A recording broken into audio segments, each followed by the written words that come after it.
どうも、こんにちは。ものづくり太郎チャンネルのものづくり太郎です。本日は後ろにあるように、デカップリングですね。半導体戦争と。半導体戦争とまでは、いろんなネットの記事をですね、あさってもあんまり書いていないんですけど、本質的には半導体をめぐった戦争になってると、冷戦になってると。なぜこのような状況が起こってるとか、このデカップリングがどういう影響があって、どういう方向性に行くか、俯瞰してる記事がほとんどない。あるのはですね、今事象が起こったことに対して、それをですね、ただ単に情報として羅列しているような記事しかないんで、今後どうなっていくかっていうものを大胆予想させていただくと。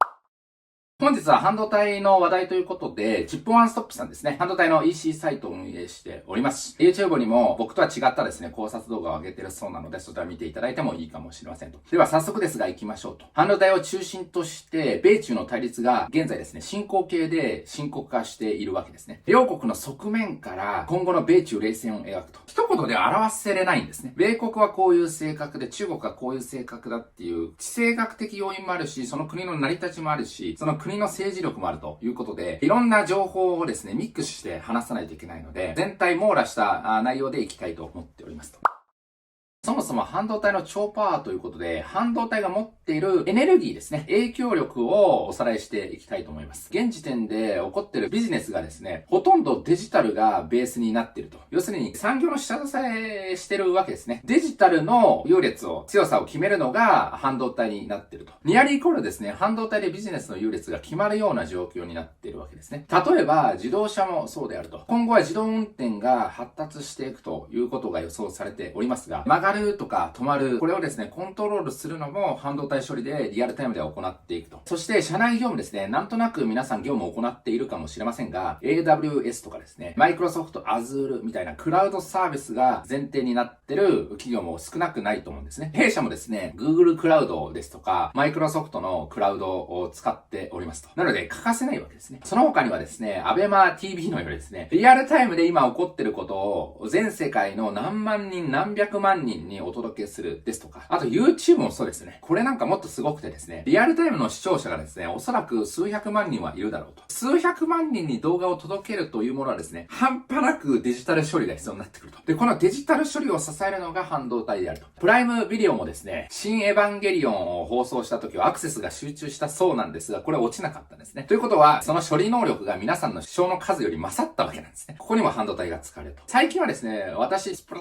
トゥーンをやっておりまして、日頃の鬱憤をですね、ここで晴らしてですね、色塗りまくって敵をボコボコにしてストレス解消してるわけですが、これもですね、夜6時頃、7時頃になるとですね、小学校から帰ってきた子供たちがですね、何万人も同時接続してフィールドを駆け抜けると。たまにですね、動画配信を見るとですね、ラグ処理があってみたいなことを言われるわけじゃないですか。当たり前だろうと。何万人の情報をリアルタイム処理してるんだと。この半導体の裏のパワーを考えればですね、これをリアル通信して、しかもリアルで制御するのがいかに難しいかっていうことを理解できるんですね。なので、世の中のことをよくわかってる人はそんなことは言わないんですね。ということは、ラグがとかいうやつはですね、後ろのバックエンド側のビジネスがどうなってるかって全く理解しないと。バカをさらけ出してるわけですね。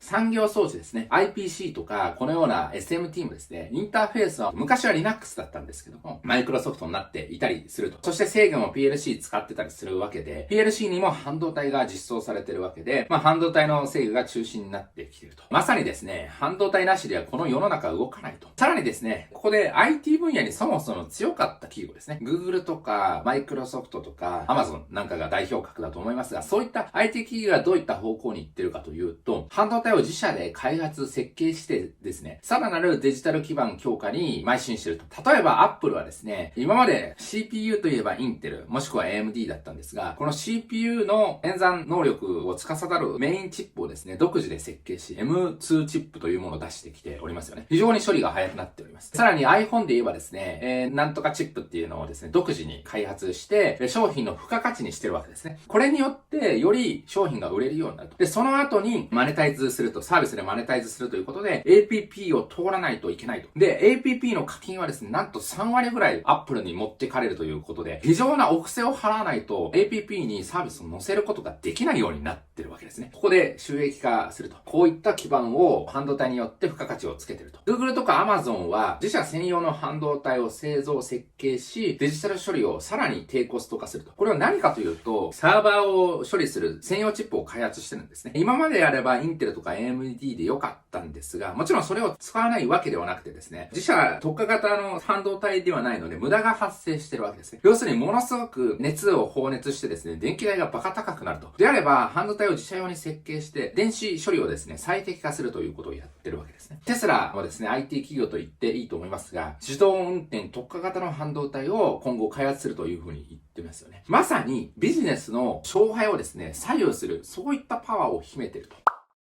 ちょっと脱線をしてですね、独眼考察ということで、IT 企業に高収益化企業が多い理由をお伝えさせていただきたいと思います。このようにデータですよね。インターネットを介して基地局、4G とか 5G という基地局があって、そこを介して皆さんにデータをお届けすると。基地局というものはですね、ドコモさんとかソフトバンクさんが皆さんから吸い上げたお金で構築すると。家でも同じようにですね、ソネットさんとかニューロ光みたいなサービスがありますが、プロバイダー会社がですね、皆さんからお金を吸い上げて、インターネットサービスをお届けしていると。で、そこで IT 企業はですね、本来であれば、この通信網に対してお金を払うべきではあるんですが、通信事業者がユーザーのお金で構築したネット回線にただ乗りできるんですね。さらに、ネットなのです。IT でつながる担当者には全てお客様だということで、レバレッジをかけることができる。要するに営業マンがいなくても、ソリューションを提供できるような時代が来てしまったと。ということで、莫大な収益を得ることができるようになっていると。最近ではですね、巨大なテック企業への規制強化というものが EU とかアメリカで起こっておりますが、こういった現状を鑑みれば当たり前であると思われますと。欧州とかですね、米国からすればですね、いやいや、お前らただ乗りしてるのに、個人情報まで使いやがって、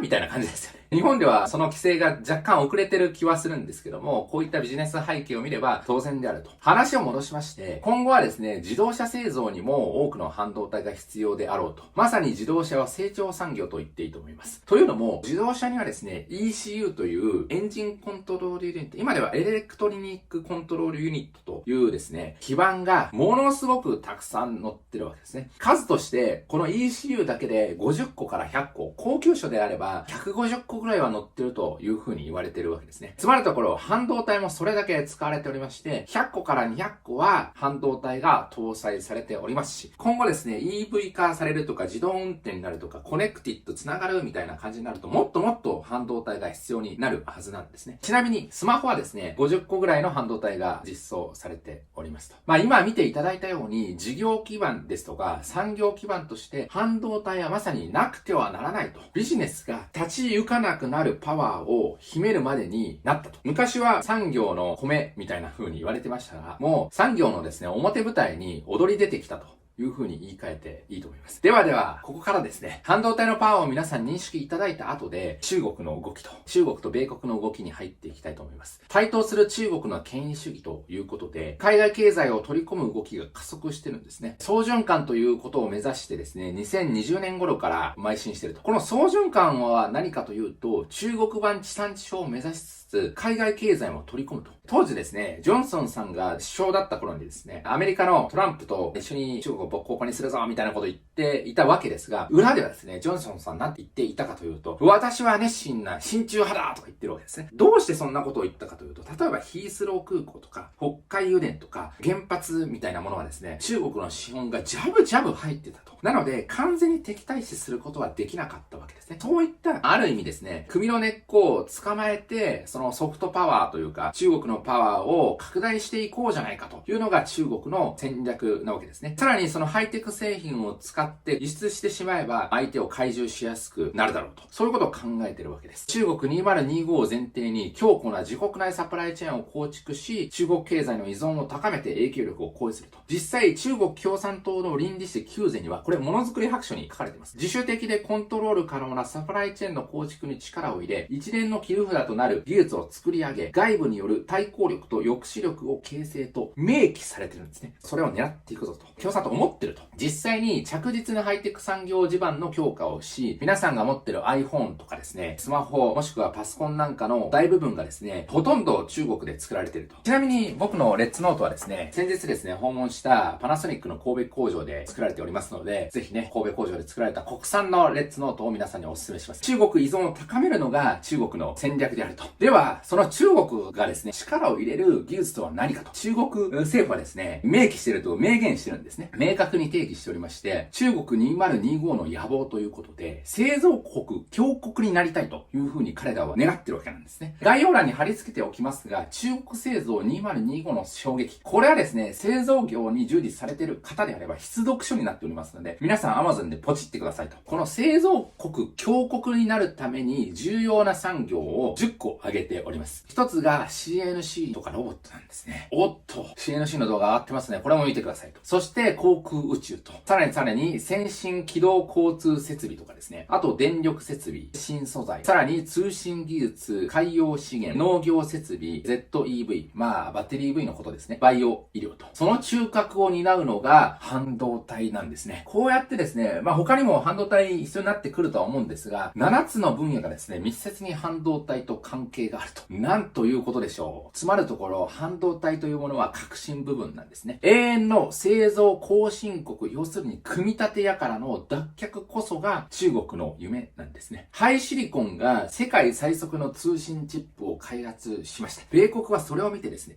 これはやばいということで、ハイシリコンの親会社ファーウェイを制裁したわけですね。今見るとですね、なかなか制裁は当然だったと。しかしこの制裁はですね、昔は全てのものに関税をかけるというようなセグメントを絞ったわけではなかったんですが、これもまた時間が経つにつれて変化してきてるっていうことで、後で触れていきたいと思います。半導体なくしてですね、中国の野望は叶わないわけなんですね。これを見ていただいても一目瞭然であると。では、中国の俯瞰ということで、中国の製造業の力量をしっかり数字から追っていきたいと思います。バブルチャートですね。これは経済産業省の資料から引っ張ってきておりますが、製造業でですね、シェアが高いものをバブルチャートにしたと。ここの横軸がシェアです。右に行けば行くほど高くなると。で、この縦軸が産業規模になってるんですね。なので自動車なんかはここら辺にあるわけですね。バブルチャートは大きいんですけども、例えばヨーロッパ、アメリカ、日本、中国、韓国等でシェアを分け合っているわけでございます。このバブルの数ですね、中国どのくらいあるかっていうと、528個になっています。EU が531個、そしてアメリカが626個、そして日本はですね、894個もあると。いかにこの製造業が強いかということがここからもわかると。では、ニッチトップということで、シェアが 50% 以上ですね。こういったもの、要するにニッチなところで非常に重要になるようなもの、技術になりますが、過去にですね、NS ツールさんですとか、日徳ですよね、紹介しておりますが、この数で比較していこうと。中国は73個なんですね。EU が47個、そしてアメリカが124個。栄えある日本はなんと270個もこれ持ってるわけでございます。要するに世界というものはですね、日本の製造業なくしては動かないと。人口に依存した生産物、要するに EMS とか、スマホとかそうですわ。EMS でめちゃめちゃ大量に作るみたいなものは非常に強い。そして鉄鋼なんかも消費が多いんで強いんですけど、高付加価値ですね。要するにすり合わせが非常に多いような領域っていうのは明確に弱いんですね。数字から見ても非常に弱いと。しかも中国というものは日本の人口が10倍いるのに、この数、要するに数をですね、そのまま比較すると10分の1ぐらいになりますから、日本の人口比で考えてみると7個ぐらいしか持ってないわけですよ。こう考えると、量産領域では強さはあるが、対人口比で考えると製造業強国とは全く言えない現状があるわけですね。はい、続いて中国の製造業の力量になっております。このような Excel シートですね、表があります。これはですね、ディープマックスさんから持ってきておりまして、僕もいろいろこのミャーホーさんのですね、動画で紹介いただいておりますが、非常に中国ウォッチャーの中でも冷静にこの中国動態を俯瞰しているチャンネルになっております。ここでですね、このような表が出てくると。これはですね、2019年の中国輸出会社トップ10を輸出額が多い順に並べたものになっております。驚くなかれ、3位、6位、8位、10位以外、になってます。以外ですね。なんと6社が台湾企業になってると。3位、8位がファーウェイになっておりまして、それ以外が石油関連企業なんですね。要するに製造業でものすごくバカバカ売り上げ持ってるよっていうイメージがあると思うんですが、ほぼ台湾企業であると。もちろん1位はフォックスコンと本杯精密工業になっているとこれ河南省にこのフォックスコン、いろんなグループ会社あるんですけども、このフォックスコンの拠点があって、9400万人もいるわけですね。この9400万人もいるですね、河南省の輸出の 58% の輸出を占めるのがなんと、フォックスコンの子会社であると。本杯グループ会社1社で 58% の輸出を支える異物な構造になっております。さらに、この4位と5位もフォックスコングループなんですね。3位はどの企業かというと、2位ですね。これクオンタコンピューターになってるわけですね。これも台湾企業になってる。実はこのクオンタコンピューターものづくり太郎チャンネルで一度取り上げたことがありまして、取り上げたというのはこの MacBook Air とか MacBook Pro を作ってるんですけども、テックマンロボットを製造してるんですね。テックマンロボットを取り上げさせていただきまして、なんと今度台湾に訪問するので、テックマンロボットの工場に潜入することが決定しておりますと。話を戻してですね、この構造を見ると、中国は台湾企業の組み立て企業と言ってもいいと。台湾依存がとにかくひどいんですね。構図からして中国は組み立て屋から脱却したいと思っていると。一見製造業がですね、割合ものすごく多いんで強いように思われるんですが、これは人工ドーピングされている分野に集中されていると。しかも、その中身は台湾企業が占めていると。さらに、半導体の輸入額を表したものと、自国で生産しているものを表したものなんですね。2020年の半導体輸入額は、目玉飛び出ると思いますが、40兆円もあると。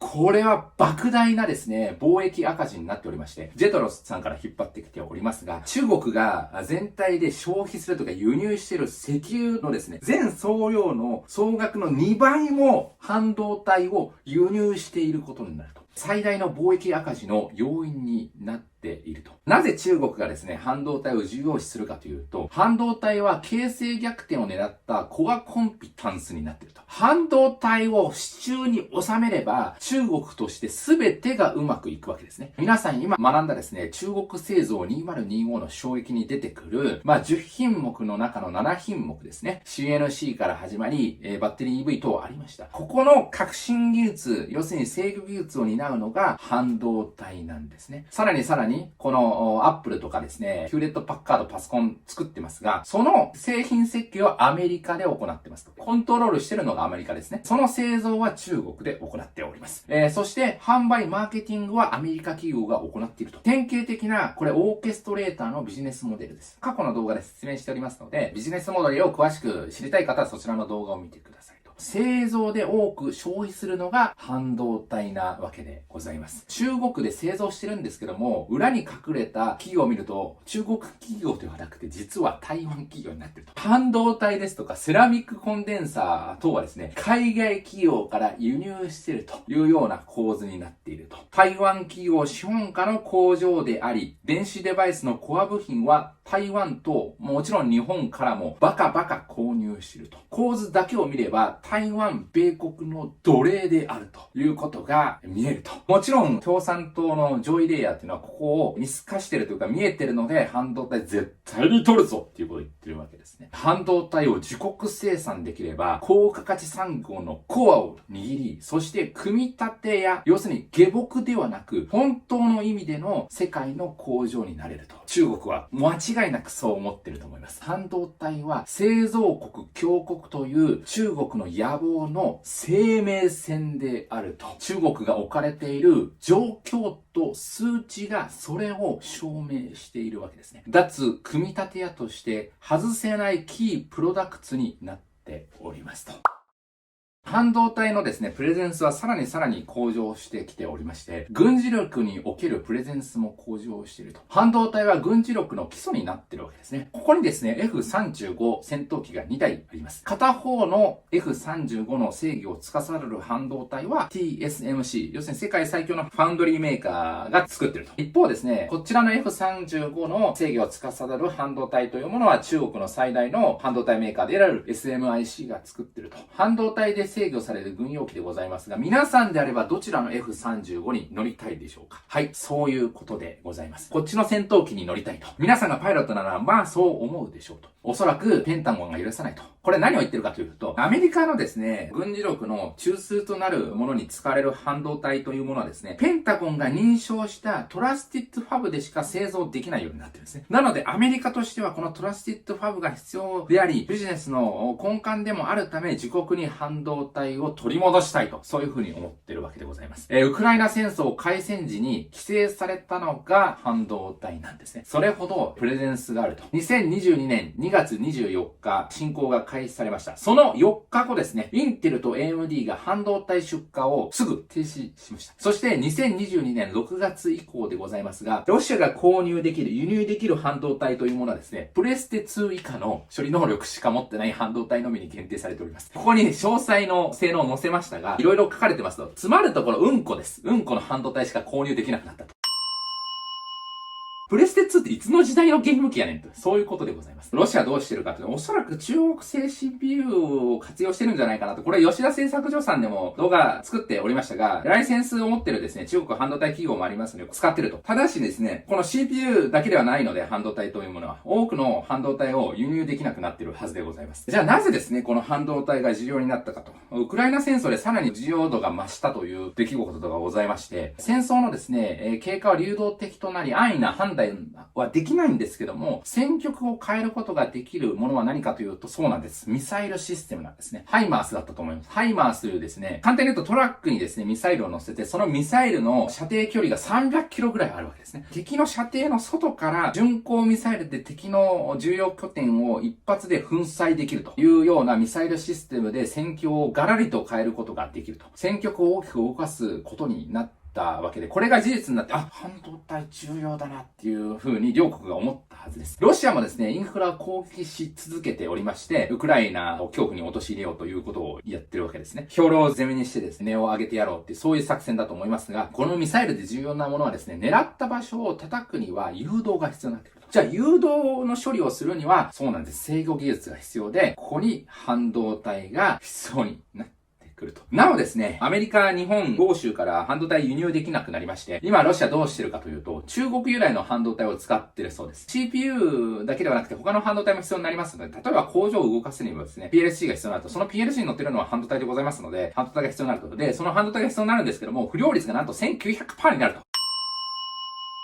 ということでありえないことですね。不良率が増えましてですね、もう半分くらいもうダメっていうことになりまして、半導体確保に苦慮されているというニュースも出てきておりますと。戦争の話は続きまして、ハイテク製品が戦争のアキレス腱になってきてるわけですね。地上戦とかですね、空中戦だけではなくてですね、目に見えない空中戦が今まで以上に重要になってきてると。実際ロシアもですね、ウクライナ戦争が始まった時、ウクライナの通信ですね、政府と軍を結ぶ衛星通信網がロシアのサイバー攻撃によって破壊されました。基地局システムがダウンし、衛星の通信量が 20% に低下していると。さらに、新ウクライナ側のハッカーはですね、対ロシア側のハッカーですね、ベラルーシの鉄道システムを破壊してですね、ベラルーシのですね、ここがウクライナですね。このベラルーシ鉄道が使えなくなりましたので、このロシアのですね、攻撃、こっちから来てもおかしくなかったんですけども、阻止した可能性があると。インフラというものは IT が支えておりますので、ここが標的になりますし、実行するのも半導体が必要になると。規制がですね、強化される、何をやってるんだアメリカみたいなことを言う人もいるかもしれませんが、安易にここに対して反発する意見はですね、お門違いと言っていいと思います。政治とですね、これ切り離せないんですが、長期的目線が欠かせないと。何より半導体の力を舐めていると言っていいと思います。次から米国の動きになっていきますが、米国の半導体をめぐる動きが活発化してきております。チップス法ですね。正式にはチップス&サイエンスアクトオブ2022を発表しております。内容を少し紐解くと、今後5年間で約38兆円を投資し、うち約7兆円余りが半導体関連の助成になっていると。もう、こんな7兆円ももらえるって言ったらですね、もう活気づく半導体投資ということで、アリゾナ州に TSMC が工場を作ると。そして TSMC は工場を今建設中でございますが、23年には最先端の製造を開始すると。このようなニュースも出てますね。もともとは最先端持ってかねえとか言ってたんですけど、4ナノメートルの製造もしちゃうぞ、みたいな。3ナノも行くぞ、みたいなこと言ってるわけですね。続いてサムスでございます。170億ドルです。約2兆円をかけ、2兆円以上ですね。テキサス州に工場を新設すると。さらに同女性を渇望していたインテルですね。ゲルシンガーがですね、今回は画像出てこないんですが、ゲルシンガー、国は全然動かねえなみたいなことを言ってる、すっげえロビー活動してですね、もう渇望してたと。で、これも獲得してですね、投資100億ドルすると。そのうちの約30億ドルですね、5000億円ぐらいが軽減されるということを言ってるわけですから、もう活気づいてると。この法律によってですね、半導体を母国に取り戻すと、バイデンは言ってるわけですね。しかしながら、このバイデンの発言に隠された取り交わしがございます。助成金を受ける企業は今後10年間余り、中国への最先端半導体投資及び拡張を禁じるというガードレール条項が含まれているわけですね。これは何かというと、アメリカに工場を建てると。いいと。そしてアメリカに対して半導体工場を建てるとき、アメリカ政府から助成を受ける場合は、中国に対して最先端の投資をしちゃダメだよっていうことが書かれているわけですね。文面にするとですね、そんなことかって思うかもしれませんが、影響は甚大でございます。メーカーへの影響でございますが、まずサムスンですね。ナンドフラッシュメモリーの工場が西安にございまして、これはサムスンの全体の約半分、45、6% になっていると。そこに対してですね、もう投資ができないみたいなことを言われているわけですね。SK ハイニックスは米国に半導体工場を作るかどうかってまだ定かではなかったと思います。詳しい方いればコメントいただきたいんですが、中国で作っているナンドフラッシュメモリーは約 30% と。D ラムはですね、約 50% もを中国で生産していると。ここに対して、次は EUV 露光装置を作って開発していくんだとか言ってるわけですけど、無理、カタツムリと。もう投資できへんでと。TSMC も南京工場がありまして、これ40から16ナノメートルと言われているわけですね。該当工場では生産ができなくなると。米印で今後の動向次第ということで、このチップス法も目が離せないと。影響は甚大で、デカップリングを象徴する条項なんですね。米国に助成するというところではなくてですね、中国に投資ができなくなるというところが大きいわけですね。米国人半導体技術者も他人事ではないと。投資だけではなくて、人材にも影響していると。技術者の流出も防ぐ徹底ぶりでございます。これはですね、服部さんの記事、マイナビニュースから持ってきておりますが、ちょっと読みます。10月7日に発表された新たな規制では、米国人個人に対しても規制がかけられることになったと。つまるところ、ライセンスを受けずに中国国内の半導体製造設備で開発や製造を支援する能力を制限するという米国人に関する記述が盛り込まれたわけでございます。米国人技術者は中国でですね、半導体開発ができなくなると。できなくなるというか許可制になったわけですね。つまるところできないと。米国籍を捨てるのか、それとも中国国籍を取ってですね、中国でビジネスを続けるかという二択を迫られているわけですね。実際に米国技術者もどんどん出てるそうですと。日米はビジネスと安全保障の間で舵取りを迫られると。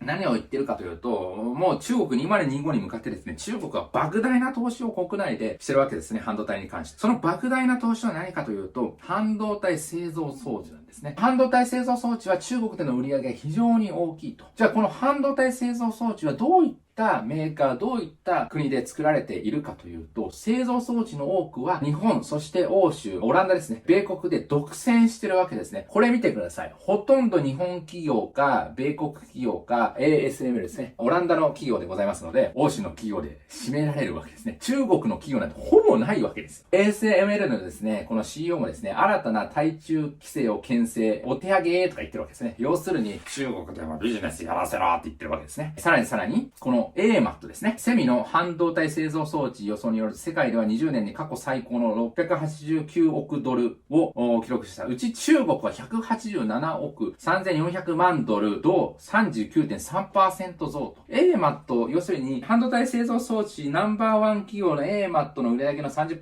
が約中国なんですね。つまりのところ、装置メーカーからして現状ですね、中国は魅力的な市場になっていると。なのでビジネスやらせてくれって言ってるわけです。だからこんな条項やるんじゃねえという担当者もいらっしゃるかもしれませんと。中国が置かれている状況はかなり厳しいと思います。シェアを奪われる売上減少の可能性があるですね、米国の装置メーカーがこのまま黙っているかと。ラムちゃんとかエマとか黙ってるか不明確だが、はい、出ましたと。アメリカやってきましたね。はい、ブルームワーグでもう出てます。日本半導体製造装置の対中輸出規制で、米国と協調へ、これは協調すると言ってるんですが、エマットとかラムちゃんがですね、いや、俺たちもう輸出しないんだから、そこで東京エレクトロンとか ASML がですね、売り上げを確保するなんて許さねえからなって言ってるるんですね。おそらく追従する流れが出てくると。日本のシェア拡大を許すんということを言ってるわけですね。今、装置と人を解説しましたが、ソフトウェアですね。規制は装置と人だけではございません。ソフトウェアもその対象でございまして、おそらく今後許可制になるはずでございます。このソフトウェアというもので解析ソフトでございまして、たかたか解析ソフトなんか問題ないでしょっていう方もいらっしゃると思いますが、これ大問題でございますと。ということで、バリューチェーンを見ていきましょう。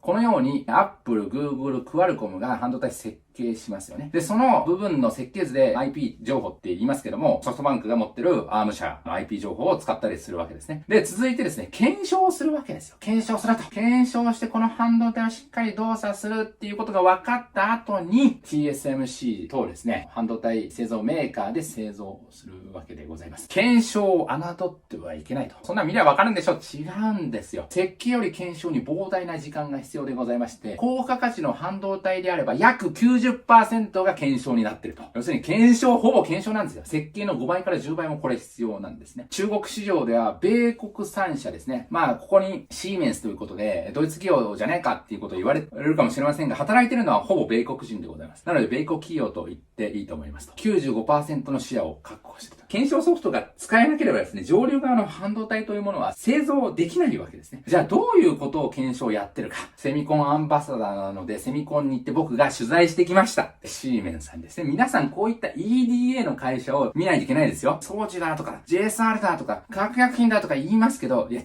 うんです。こういった検証ツールとかめっちゃ重要ですよと。そこに全く人来てないんですよ。みんな向いてる方向で正しいのかなって思っちゃいますよね。ということで、シーメンスのブースに行ってきてですね、今通信情報とか IO 情報等をですね、検証する、なぜ重要かっていうと、今度、チップレットっていうですね、それはパッケージの動画見ていただきたいんですけども、半導体チップが重なり合っていくわけですね。重なり合うということはですね、これ熱のコントロールがものすごくシビアになってくると。半導体っていうのは電気を吸ってですね、処理するわけですから、ものすごく発熱するんですね。で、発熱しちゃうとパフォーマンスが上がりませんので、熱のコントロールも必要であると。しかも、チップが3次元に積層されていくわけですが、その回線を人間の脳でやれるかって言ったら絶対できないんですよ。解析ソフトで、検証ソフトでやるしかないんですね。このソフトがアメリカに握られていると。3D 化でさらに今後需要になってくるので、ここの EDA ツールを使えないということは、そもそも高付加価値の半導体設計ができない。そういうことでございます。結論からして中国の半導体をですね、全方位で米国がぶっ潰しに来ているということがお分かりいただけたんじゃないでしょうかと。米国の苛烈さを皆さんご理解いただけたでしょうかと。ここまでね、解説してくれる動画は絶対ないですね。過去ですね、日本もですね、ボコボコに米国にやられましたが、その時よりさらにゴリゴリに実行してきてるような気がしますね。つまるところ、これイデオロギーの戦いでもあるわけですね。今後ですね、やべえと、中国やべえということはご理解いただいて、このデカップリングの影響がどのように出てくるかっていうこともお話ししていきたいと思います。外に流れる最先端、ニアリーイコール半導体を捉えたくない米国ということで、TSMC の海外進出が加速してますよね。先ほどお伝えしたように、モリスちゃんはですね、モリスちゃんというのは TSMC の社長でございますが、最先端は絶対海外に使わねえとか言ってたんですけども、あらみたいな、米国に4ナノメートルも生産するっていう報道があるわけですね。要するに、これ、習近平がですね、台湾攻めたいとか言ってるわけですよ。じゃあその時に攻め込まれたらやばいじゃん、半導体。中国にも取られんの。そして、そんな半導体の上流をですね、中国だけに取られてたまるかっていうのは米国の意思なわけですね。台湾の人たちもですね、やばい、半導体もしかしたら本当に攻められて取られちゃうかもしれないってことを思ってるかもしれないです。これはあくまでいろんな考え方があるので、一つの考え方としてご留意いただきたいんですが、つまるところ、暗に台湾の総意として中国やばいと。なので、アメリカとか日本にも工場作っといた方がいいんじゃないのっていう風に思ってるかもしれないですね。この武力行使も使うかもしれないということを習近平言ってるわけですから、やばいと。3期目になってきましたから、分断の加速をですね、さらに助長するんじゃないかなっていう見方もありますよね。日本ではラピダスっていうですね、半導体会社が設立されましたが、ここにも影響があったのが気になるじゃないですか。ということで、今後ですね、ラピダスに僕訪問できると思います。実はですね、セミコンアンバサダーになってですね、晩餐会にも招かれまして、そこでいろんなレイヤーの方とお話しさせていただいて、そのラピダスの役員の方とも、実は知り合いの方もいらっしゃったんですね。なので訪問させてくださいって頼んでありますから、深掘りしていきたいと思ってっていますと。今後、この動きは流動的になりますが、海外にも最先端が流れていくということが想定されますと。しかしながら台湾の方々もですね、台湾に最先端があるから、ここは米国に守ってもらえるんじゃないかっていう考えもあるわけですよね。なので、ここはちょっと流動的になると。そして、この実際の実ビジネスに対してのさらなる影響ということで、中国からあらゆる加工部品装置が逃げていると。これ実際に起こってます。例えば、航空機の部品はインドに大量に流出してるわけですね。これはですね、マザックさんがスポンサーじゃないですか。マザックさんの工場に行くと、実は仕向け地がインドって書いてあるんですね。これなんでインドって書いてあるんですかっていうと、いや、実は航空部品がさ、東南アジアとかインドにめちゃくちゃ流れてんだよね。みたいな感じでサプライチェーンが揺れ動いてると。さらに、半導体製造装置ですね。この加工部品も東南アジアにバカ出てると。で、もともとこの東南アジアで航空部品を作ってたんですね。で、航空部品を作るには、この航空部品作っていいよっていう、ある程度の品質マネージメントの認証された工場になってるんですけど、そういった工場に対してですね、半導体の加工できないかみたいなアプローチがものすごくあると。しかも、その航空機部品ってアルミじゃないですか。半導体の製造装置の部品もアルミなんですね。親和性があると。今、ものすごい量をですね、ゴリゴリ東南アジア、特にタイで削ってると。なぜタイかというと、タイの人ってあんまり辞めないんですね。人の移動が少ないということで、仕事が溢れてるっていうことを言われてましたね。それだけではなくて、SMT ということで、サーフェスマウントテクノロジーということで、基板にですね、IC ですとか、セラミックコンデンサーをバーって置いていく装置があるんですが、SMT の動向を見ればですね、この EMS の動向がわかるわけですね。僕もっとパナソニックじゃないですか。で、ヤマハさんとも仕事してるじゃないですか。開示できる範囲で、今 SMT どうなってますかって電話してですね、情報を取ってきました。今はどうなってるかっていうと、ベトナムへの投資が非常に加速してると。そしてインドに出てるんですね。今インドが熱いということで、この EMS を国を挙げてですね、インドがダッシュしていくという動きがあると。インドと中国はある意味対立しておりまして、例えば 5G の基地国とはですね、いやいや、何言ってんの、そんなファーウェイの基地国なんか使ってたまるかとか言ってですね、自国で生産するわこの野郎とか言ってですね、中国製品ダメだよって言ってですね、中国を締め出した国でございますので、この EMS もしたたかにやっていくだろうと。今回ですね、ウクライナ戦争ですよね、非常にしたたかに動きましたよね。ガスとかですね、石油も非常に安く買ってるということで、インドはしたたかにやってますし、さらにですね、これ別の情報なんですけども、今後ですね、半導体っていうのはパッケージが非常に活況を帯びると。このパッケージの会社のですね、社長等がインド人めちゃくちゃいるんですね。半導体も来るかもしれませんと。実際にペガトロンの仕事なんかもですね、インドの方に流れてるということで、脱チャイナが非常に進んでおりますね。実際ですね、インドとかタイとか東南アジアで作ると、それ安くなんのっていうことでございますが、すでにドーピングタイム終了ということで、人件費ですね。中国が一番上ですね。マレーシア、タイ、インドネシア、インドということで、インドだと中国の約半分ぐらいですね。平均値だと半分以下で作れちゃうと。中国はですね、今 EMS というですね、莫大な生産拠点、莫大な利益を出しているうちにですね、基礎技術を作っておけばよかったんですが、その土台を構築する前に工場リースが始まっているというふうに言ってもいいと思うんですね。これがですね、月給のデータですね。これジェトロさんから引っ張ってきてるんですけど、日本企業の海外に出てる工場現地の情報から取ってきたんですが、中国っていうのはこの赤なんですよね。この青色がベトナムですから、タイ緑色ですね。どう考えてもベトナムとかタイの方が人件費として魅力であると。すでに中国が工場として魅力がないんじゃないかなというふうに思います。もちろん人口が多くマーケットとしては魅力なんですけどね。米国式に言うとですね、お前らはただただ組み上げてただただ物買ってろって、そういうことですね。米国が言いたいのは。インドも国を挙げて半導体電子機器を支援ということで、21年にですね、ISM というものを発表してですね、半導体企業を誘致するっていう活動に非常に力を入れてますよね。中国の置かれた状況というものはですね、アメリカの圧力に屈する前に半導体構築が果たしてできるのと、組み立てをダッシュするですね、そこを台頭する企業が今インドとかですね、東南アジアが出てきていると。その中で果たして中国が勝てるかどうかというような現実に直面していると。組み立て屋として利益を上げながら、上流側の技術を構築する時間は中国に果たして残されているんでしょうか。そして、中国のプレゼンス低下も感じられるということで、スナク首相ですね、公の場で、もう中国との黄金時代が終わった。とか言ってですね。あれ、ジョンソンと全然ちゃうやんけ、みたいな感じですね。これはですね、2015年頃ですね、デビッド・キャメロン首相がですね、黄金時代来たーみたいなこと言ってたんですけど、もう終わりなんちゃうみたいなことをスナクは言ってるわけですね。このスナクさんがインド系の人っていうのもまた、いろいろあるかなっていうと思っちゃいましたね。いろいろあるかなっていうのはもう実際僕わかんないんで、今後政治状況に出てくると思いますよね。さらにですね、中国のプレゼンスがなぜ低下しているかというと、この恒大集団というですね、非常に不動産業界がやばいと。GDP 比で 25% 実は不動産業界界っていうのは担ってるわけですね。この不動産セクターがもう持たないというふうに、あらゆる数字から言えると。中国の不動産価格は14ヶ月連続で下落していると。中国市場を支えていた不動産が弾ける目前になってるわけですね。皆さんですね、今年のですね、上半期ぐらいでした。もう忘れましたけど、半年ぐらい前にですね、中国の不動産がやばい、中国の不動産やばいって言ってたんですけど、皆さんもう忘れてるでしょ。これやばいんですよ。不動産投資に頼ってきたツケが今中国に回ってきてると。忘れかけているが、中国の不動産状況は本当にまずい状況でございます。その当時ですね、取り上げられた恒大集団がどのくらいやばいかというと、100社以上の銀行の債務は約5兆円になっておりますが、キャッシュがもうほぼありません。返せれません。投資信託から輸入したのは約8兆円でございますが、この8兆円を返すキャッシュはありません。そしてですね、国内外からの融資は、国外からもこれ融資つけております。約5兆円と。合わせてですね、18兆円以上も借金があると。しかしながら不動産売らないといけないのに価格が14ヶ月も連続で下がってるんで売れなくてキャッシュが作れないと。逆回転が始まり救済はほぼ不可能。今延命中でございます。極めつけは恒大集団の状況と同じような不動産開発会社は中国に少なく見積もって10社以上ございます。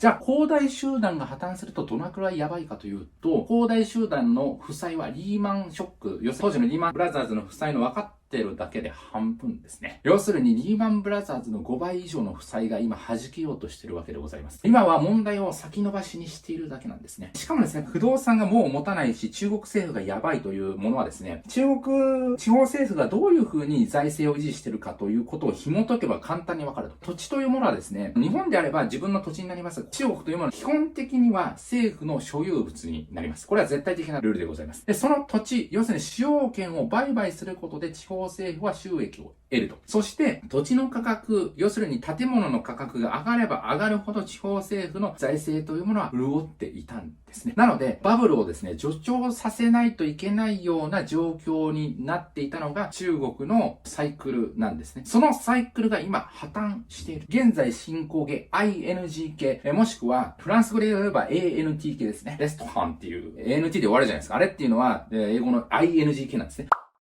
話を戻しまして、現在進行形でもうやばいと。プレゼンス上昇のキーである半導体については外圧が増しますと。今はですね、僕の動画を見ていただいてですね、ある程度想像がつくと思うんですけど、このですね、外圧が緩まることはおそらくないだろうと。不動産セクターがもう溶けかけていると。内憂外患にさらされているのが中国であると。なるほど。中国終わったみたいな感じですね。僕はもう終わるんじゃねえかなって実際思ってますと。中国の話は今後深掘り予定でございます。いろんな多角的に見ないといけないので、ここは一つの側面で結論付けることはできないと思うんですが、このですね、不動産状況、不動産セクターの話は本当にまずいということは言えると思います。そこに対してですね、コロナ政策とかやってるともう意味がわからんという感じでございますと。商業、IT、軍事の中心である半導体については、米国は手を緩めないと。デカップリングは継続すると。そして、中国にはまだ構造的な問題、政治力の問題がございます。日本のですね、天下りなどおままごとレベルと言えるようなですね、こういった人に頼った政治力が横行していると。もちろん僕ですね、天下りが全て悪いとは言わないんですね。ああいうその人とのつながりで根回しをしてやっていくっていうのはもう成功法だと思っておりますし、ロビー活動なんかも当たり前だと思ってるんですね。これを否定するわけではないですが、中国はこういう文化ですということですね。で、その影響力が非常に日本より、米国よりも強いし、それが文化になってるということでございますが、その弊害が出てると。例えばですね、中国半導体基金責任者の定文部、読めないんですけど、この人が取り調べを受けてると。中国は半導体やってくって言ってるわけじゃないですか。じゃあこの構造がどうなってるかっていうと、中国は半導体基金というものがあります。正式名称は国家修正電路産業投資基金というものなんですね。ここがですね、予算をつけるわけですね。はい。お金をばらまくと。その関連企業がいろいろ出てくるわけですよ。半導体やるって言って。その企業どのくらい出てきたかわかりますか？なんと、1年で5万社が設立されたと。そこに本当にお前って半導体の技術あんのみたいな感じですね。要するに、人づてでこの予算が決まるわけですよ。共産党でどれくらい影響力があるかで、どれくらい予算がつくか決まるということでございます。政治力でお金を支給する。半導体にあまり関係がない企業にもお金がバンバン流れてると。過去にはですね、なんと2兆円も引っ張り、ウェハーを1枚も加工することなく破綻する企業が出てくると。中国政府もこれはまずいということを思ったんでしょうと。半導体関連買収企業、そこのですね、戦略を練るところのトップも逮捕すると。習近平もですね、もちろん共産党員のトップでございますので、こういった人事力というか、政治力が働くのは致し方ない側面あると思うんです。あまりにもひどいということで、引き締めに入ってるということでございます。言いたいのは、少なくともですね、2兆円もですね、気の中に飛散してしまうみたいなお金の付け方ってありえないわけですよね。日米ではありえないと。中国の構造的問題もあると。そしてアメリカの包囲網が強まっていくわけですね。ここに対して中国が果たして戦っていけるのかということは思わざるを得ないと。結論として何度も言ってますが、デカップリングはおそらく終わらないと。一つの事象を見てですね、これが良くなったらいいなとか言ってる人いると思うんですけど、いや、全体見ろと。収まるわけねえだろうということが言えると思いますね。世界の工場中国の次はっていうことで皆さんですね、もう中国から次に移ってる企業もかなりあると。もちろん中国も既存の工場がありますから、どうなるかわかりませんが、すでにですね、次の生産地の争いが勃発していると。ここはですね、実は別会で深掘りをしていきたいと思いますので、簡単に言うとタイがやばいと。タイというものはですね、日本が作り上げてきた産業ベルトなんですね。ここが取られかけてるわけですね。中華のマネも流れてきてますし、設備更新がうまくいってないわけですね。しかしながら日本現状の担当者はですね、よく分かってないというか、タイのことに関して関心を持てないので、新しい設備が買えないと。しかし自動車の作り方が変わってるので、ここの仕事がティア1、ティア2ほとんど取れてない現状が起こってきてるわけですね。このままだと日本の現地法人が持たないという危機的な状況でございますが、これは別途、現地にもしかしたら行くかもしれませんが、お伝えさせていただきたいと思っております。ということで、デカップリング半導体戦争の解説でございました。いかがでしたでしょうか。以上でございます。長丁場でございますが、こんなものですね、一つの新聞の1枚ペラの記事では書けないんですね。非常に力入れました。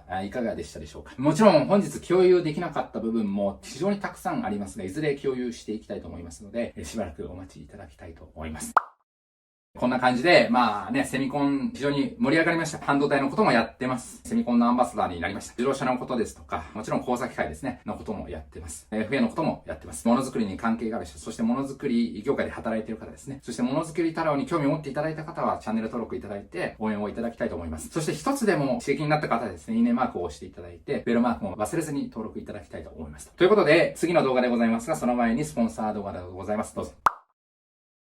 お、なんだ日清工具さんマイクロレンズアレイの金型加工 CBN エンドミルでやってんだ。すげえ !TCD エンドミル。お、こんな文字が映る鏡面加工できるんだ。すげえそして最後が、なんだって無限コーティングプレミアムプラス。高校の高性能加工用4枚刃ロングネックテアエンドミル焼き割りチェック対応ショートシャンクタイプ。名前長えわ日清工具さんでした。わかったかいということで、次はですね、ちょっと未定ですね。おそらくセミコンのフィードバックをやらさせていただきたいと思いますが、こちらもお楽しみにお見逃しなくですね、年末は僕の動画で過ごしていただければ幸いでございます。ということで、次の動画で会いましょう。じゃあね、バイバイ。今日の千葉ちゃんの一言。本日も動画を最後までご覧いただきありがとうございました。今年最後の動画となりました。たくさん今年もご視聴していただきありがとうございます。来年もまたよろしくお願いします。ではまた次の動画でお会いしましょう。またねー。